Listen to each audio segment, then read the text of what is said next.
Hey folks, thanks for joining me today. We are going to discuss how to prepare for drywall with some backing.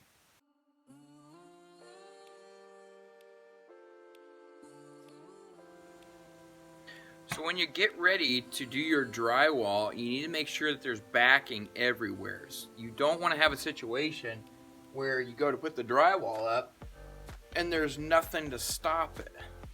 So what we're going to do is install some backing, something for that drywall to hit against.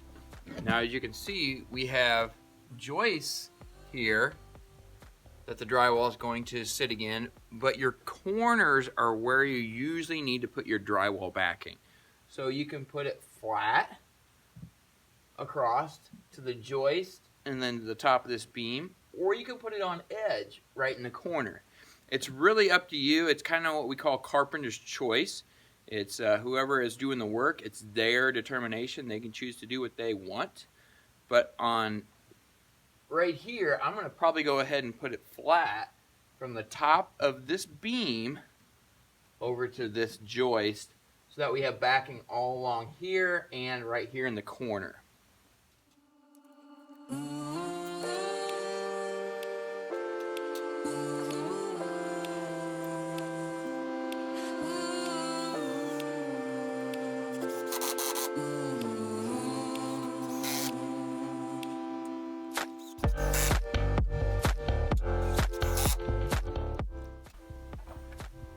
Alright folks, so there you go. Now you can go ahead and when you're doing your framing, you can look in every corner and make sure you have something that the drywall is going to hit against so that way you can screw it there and it's not going to be a weak corner.